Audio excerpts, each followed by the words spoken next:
బలహీన వర్గాలు దళితులపైన దాడులు చేసి కిడ్నాపులు చేస్తున్నటువంటి వ్యక్తులకి అండగా నిలబడటానికి మీరు ఇవాళ జైలుకి వెళ్ళారా? ఇవాళ ఏం తెలియజెప్తా ఉన్నారు మీరు రాష్ట్ర ప్రజలకి?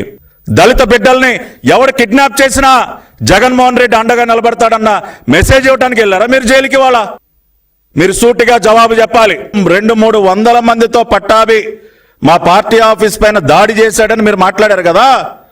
ఇవాళ మేము చూపించినట్టు విజువల్స్ చూపించండి సార్, ప్రపంచానికి చూపించండి.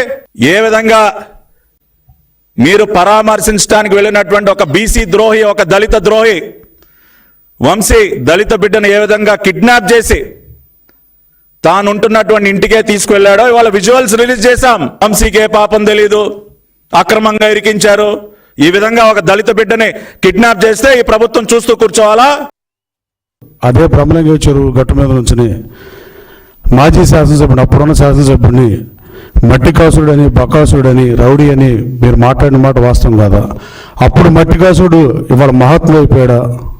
ఆ భావంతోనే మీరు జైలుకి వెళ్ళారా పరామర్శించడానికి? 11 సీట్లు పరిమితం. మీరు అసెంబ్లీకి రాకుండా, అసెంబ్లీలో టైం ఎవరు, మైక్ ఎవరు, ప్రధాన ప్రతిపక్ష హోదా ఎవరు, ఏదో కల్లిపల్లి మాటలు చెప్తున్నారు. రేపు వచ్చే ఎన్నికల్లో మీరు మేనిఫెస్టోలో పెట్టేయండి.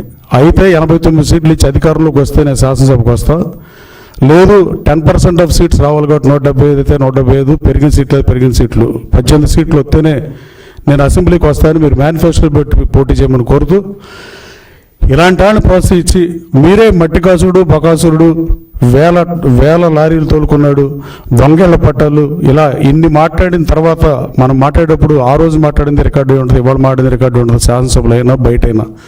మీరు అట్లా మాట్లాడటం డెఫినెట్గా ఆక్షేపణీయం, బాధాకరం కూడా. అలాగే జైలు బయటకు వచ్చిన తర్వాత పోలీస్ అధికారుల్ని బట్టలు ఓడదీస్తానంటూ ఈ సభ్య సమాజం హర్షించే పరిస్థితి నేను భావిస్తున్నా.